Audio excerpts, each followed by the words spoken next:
राजभर और चौहान दो समाज आज ऐसा है कि ज़्यादा करके मेहनत का काम करता है और मेहनत करके आएगा तो खजान में जाने के लिए जो कमाया है वही खर्च करके घर चला आता है। हमें नहीं कहते हैं कि आप मत पीजिए, देश में सभी लोग पी रहे हैं लेकिन लिमिट से पी रहे हैं। प्रदेश के मुखिया माननीय योगी जी खेल पर इतना जोर दे रहे हैं, बोलते हैं कि मेडल लाओ और नौकरी लो। मुगलों से जो जिन लोगों ने समझौता कर लिया, चापलूसी करके दलाली करके समझौता कर लिया, वो यहाँ की धन संपदा पर काबिज हो गए और हम 2 दिन की मजदूरी लगा देंगे अपने बच्चे की फीस पर तो आपका बच्चा इंग्लिश मीडियम में भी पढ़ लेगा। लेकिन के तौर पर देवराज प्रसाद राजभर जी, बेचू प्रसाद राजभर जी, राजेश राजभर जी और पूर्व बीडीसी कैलाश राजभर जी और देव प्रसाद राजभर जी साथ में हैं और माल्यार्पण करते हुए दिनेश राजभर जी, देवपुरा मंडल के अध्यक्ष और हमारे पूर्व सांसद राजभर जी लोगों से सांसद जी का प्रोत्साहित करिए और ताली बजाइए बच्चों से भेंट करते हुए। इस कमेटी के संचालक राजेश राजभर जी बहुत रात दिन मेहनत करते इस कमेटी को सफल बनाते हुए महानायक चक्रवर्ती सम्राट महाराजा जी किशोरदेव जयंती पर पधार कर सांसद जी रामपुर मड़ई की धरती को धन्य कर दिए हैं। आप हम लोग बहुत आभारी हैं और बहुत कीमती समय निकाल कर आए हैं दिनेश राजभर जी, बाबा राजभर जी और बहुत ही पावन दिन बसंत पंचमी, जिसमें विद्या की देवी माँ सरस्वती की पूजा होती है और संयोग से ऐसे ही महान पर्व के दिन हमारे राजभर समाज के महानायक हिंदू राष्ट्र रक्षक महाराजा सुहेलदेव राजभर जी का जन्म भी आज ही के दिन हुआ था। आज जो यह कार्यक्रम आप लोग कर रहे हैं, महाराजा सुहेलदेव राजभर की जयंती भी मनाई जा रही है और वॉलीबॉल प्रतियोगिता भी रखी गई है। इस कार्यक्रम के आयोजन करता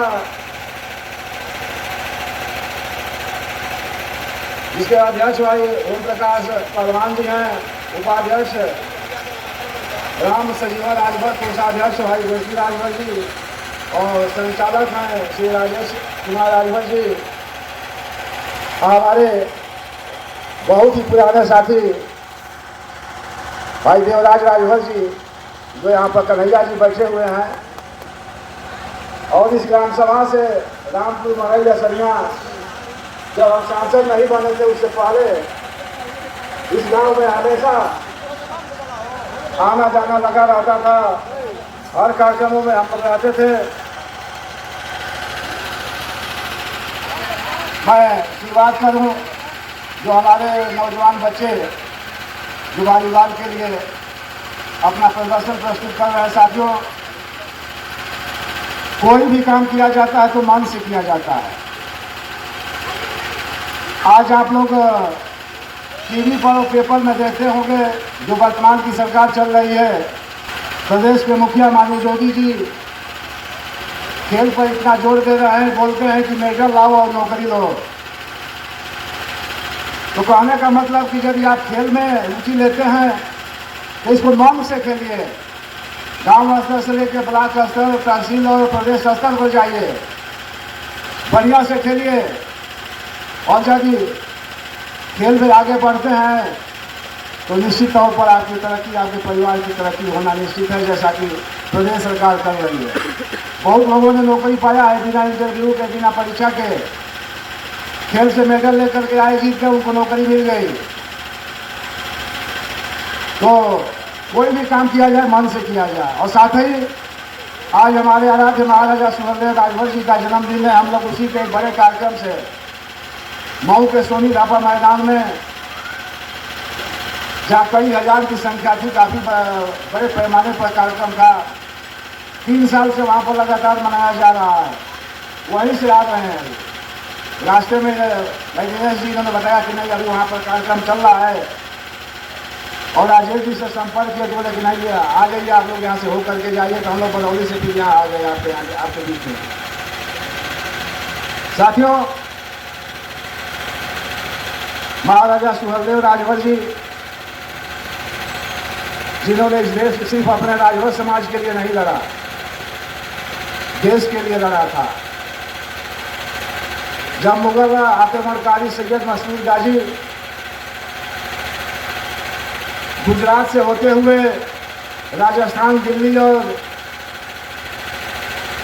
लखनऊ होते हुए अयोध्या तक आया, तो पहले छोटी छोटी विरासतें थी, छोटे छोटे राजा छोटे एरिया में हुआ करते थे और आपस में लड़ा करते थे। तो आपस में लड़ने की वजह से एक दूसरे की मदद नहीं कर पाए और मसूद गाजी या उसके पहले उसका मोहम्मद गजनवी भी आक्रमण कर चुका था। मसूद गाजी के समय में तमाम राजाओं को हराते हुए वो अयोध्या भगवान राम जी का मंदिर था, आप लोगों ने सुना होगा प्रधानमंत्री जी के मुंह से। जिस दिन भगवान राम के मंदिर का शिलान्यास हो रहा था, उस कार्यक्रम में देश के प्रधानमंत्री भाई नरेंद्र मोदी जी ने इस बात को रखा था कि मसूद गाजी जब गुजरात होते हुए राजस्थान, दिल्ली होते लखनऊ से अयोध्या आया, राम मंदिर को क्षति पहुंचाया और यहाँ से जब वो बहराइच की तरफ बढ़ा तो वहाँ के बहादुर राजा महाराजा सुहेलदेव राजभर अपने साथियों के साथ मिल करके उससे युद्ध ही नहीं किए, उसके 1.5 लाख सैनिकों को मारा और मसूद गाजी का भी वध किया था। आज एक नारा हम लोगों के नेता भारतीय जनता पार्टी के माननीय जोगी जी बोल दे रहे हैं कि बटोगे तो कटोगे, और मोदी जी बोल रहे हैं कि एक रहोगे तो सेफ रहोगे। उसका उदाहरण हमारे महाराजा सुहेलदेव राजभर ने अपने समय में किया था। जब सैयद मसूद गाजी बहराइच की तरफ बढ़ा अयोध्या से, तो उन्होंने अपने जैसे 20 राजाओं को इकट्ठा किया और मिल करके उसका नेतृत्व किया और मसूद से युद्ध करके उसको पराजय किया। गाजी के मारे जाने के बाद करीब 150 वर्षों तक कोई मुगल आक्रमणकारी भारत में नहीं आया। 150 वर्षों के बाद जब बारी बारी से वाटे गए और फिर से भारत पर कब्जा किए, तो सबसे पहले उन सबों ने राजभर समाज जो अपना आधिपत्य बनाकर जगह जगह, कुछ राजा थे और कुछ गांव में बसने वाले लोग थे, उनको चिन्हित करके प्रताड़ित करने का काम शुरू कर दिए। और नतीजा ये हुआ कि हमारे राजभर समाज के लोग अपना राजपाट छोड़कर, घर छोड़कर, जमीन छोड़कर जंगलों में भाग गए, नदी के किनारे बस गए। आप लोग देखे होंगे इतिहास में, राजभर कहीं तालाब के किनारे, नदी के किनारे, जंगलों में अपनी विरासत को छोड़कर अपनी इज्जत बचाने के लिए, क्योंकि मुसलमान घर की बहू बेटियों को भी परेशान करना शुरू कर दिए थे, तो अपनी बहू बेटियों को इज्जत बचाने के लिए, अपने सम्मान को बचाने के लिए यह समाज नदी नाले के किनारे जाकर बस गया। और उतना ही नहीं किया, अपनी बहन बेटियों की इज्जत बचाने के लिए सुअर भी पालना शुरू कर दिया था उस समय में, कि जब हम सुअर पाल लेंगे तो मुसलमान हमारे घर नहीं आएंगे। और जिन लोगों ने उनसे समझौता कर लिया, मुगलों से जो जिन लोगों ने समझौता कर लिया, चापलूसी करके, दलाली करके समझौता कर लिया, वो यहाँ की धन संपदा पर काबिज हो गए और हम आज कभी से आज तक संभल नहीं पाए। तो साथियों, इस पर चर्चा किया जाए तो बहुत समय लगेगा। बस हम लोग इतना ही कहेंगे कि आप लोग सुहेलदेव जी के इतिहास को जानिए और अपने बच्चों को पढ़ाइए। आज एक मऊ से हम लोगों ने नारा दिया है, जैसे जोगी जी बोल रहे हैं कि बचोगे तो कटोगे, और मोदी जी बोल रहे हैं कि एक रहोगे तो सेफ रहोगे, तो हम लोग अपने समाज के लोगों से बोल रहे हैं कि पढ़ोगे तो बढ़ोगे, पढ़ोगे तभी बढ़ोगे। बाबा साहब डॉक्टर भीमराव अम्बेडकर ने भी कहा था, आप लोग पढ़े होंगे या सुने होंगे, कि शिक्षा वह शेरनी का दूध है कि जिसने इसको पी लिया, अभी जिसने शिक्षा ग्रहण कर ली वो सारी उपलब्धियां प्राप्त कर ली। शिक्षा ग्रहण करने का मतलब कि 10 IIT पास कर या इंटर पास कर की बात नहीं। शिक्षा का मतलब है कि यदि आप हाई स्कूल इंटर पास कर लिए, आगे नहीं पढ़ पाने की क्षमता है, तो कुछ नहीं तो ITI कर लीजिए, पॉलिटेक्निक कर लीजिए, बीकॉम एमकॉम कीजिए, बीटेक कीजिए। जब हम लोग पढ़ रहे थे उस समय गजियापुर से भीमपुरा जाना पड़ता था इंटर का हाई स्कूल इंटर करने के लिए 5 किलोमीटर पैदल जाना पड़ता था। फिर भी लोग पैदल जाकर पढ़ते थे। आज तो हर एक गांव के बगल में इंटर कॉलेज है, डिग्री कॉलेज बगल में है, और तमाम ITI है, पॉलिटेक्निक कॉलेज भी अगल बगल में ही मिल जाएंगे। और सभी जगहों पर छात्रवृत्ति पर भी एडमिशन हो रहा है। ऐसा नहीं कि आपको पैसा ही लगेगा, सीटें खाली रह रही हैं। BTC कर लीजिए, B.Ed कर लीजिए, छात्रवृत्ति मिलती है, छात्रवृत्ति दे देंगे, आपका पैसा भी नहीं लगेगा। लेकिन इस पर सोचना पड़ेगा, मन बनाना पड़ेगा। आप पढ़ना चाहेंगे तो सारी व्यवस्थाएं आपके लिए है। नहीं बहानेबाजी करेंगे कि पैसा के अभाव में हम पढ़ा नहीं पाते हैं अपने बच्चे को। हम एक बात कहना चाहेंगे, आज की मजदूरी कोई काम नहीं है, गांव में खोजने पर मजदूर नहीं मिल रहे हैं। और एक दिन की मजदूरी भी 350 से 400 रुपया है। आज यदि आप मन बना लेंगे अपने बच्चे को पढ़ाने के लिए, तो किसी इंग्लिश मीडियम में भी पढ़ाने जाएंगे तो 500 से 700 रुपया महीने की फीस है। क्यों तो राज भाई, महीने की फीस 500 से 1000 रुपया महीना इंग्लिश मीडियम में है, और आपकी मजदूरी 350 से 400 रुपया है।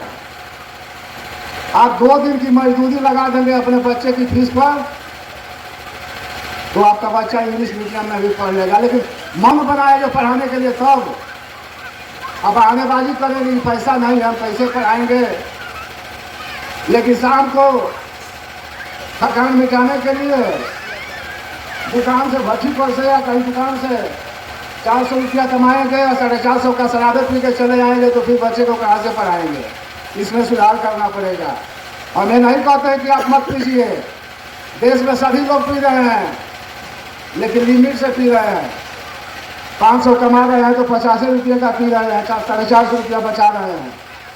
और हमारे समाज के लोग कमाएंगे 500-700 रुपये का मुर्गे हमारे शराब में खर्च कर देंगे। तो ऐसे समाज तरक्की नहीं करेगा। समय बदल चुका है, आप भी बदलिए, दूसरों की देख कर नकल कीजिए। आपके बगल में आप देखेंगे यादव समाज के लोग होंगे, वो मजदूरी करने नहीं जाते हैं, गाय भैंस रख लेंगे, दूध दुहेंगे, उसको बेचने के लिए लेके चले जाएंगे। 10 लीटर दूध है तो उसमें 2 लीटर पानी भी मिला लेंगे। 2 लीजिए कितना पैसा हो गया, 2 लीटर पनीर का 100 रुपया हो गया। कुशवाहा भाई हैं, बगल अपने खेतों में सब्जी का काम करते हैं, किसी की मजदूरी करने नहीं जाते हैं। आप उनके घर जाइए, देखिए उनके मकान भी अच्छे हैं, उनके घर में हमेशा पैसा मिल रहा है। और मजदूरी, हमारे समाज के लोग विशेषकर मजदूरी पर मेहनत के काम पर, राजभर और चौहान 2 समाज आज ऐसा है कि ज़्यादा करके मेहनत का काम करता है, और मेहनत करके आएगा तो थकान में जाने के लिए जो कमाया है वो भी खर्च करके घर चलाता है। घर में खाने के लिए नहीं है, लेकिन वे अपनी थकान में जाने के लिए अपनी व्यवस्था कर लेता है। तो साथियों, ये सब बुराइयाँ हैं, इससे समाज आगे नहीं बढ़ेगा, इसको छोड़ना पड़ेगा, इसको दूर कीजिए। बच्चों को पढ़ाइए, बच्चे पढ़ेंगे तो आगे बढ़ेंगे। जैसे हम लोग का नारा दे रहे हैं कि पढ़ोगे तो बढ़ोगे, तो साथियों इस नारे को आप लोग भी आगे बढ़ाइए, बच्चों को पढ़ाइए, आगे बढ़ाइए।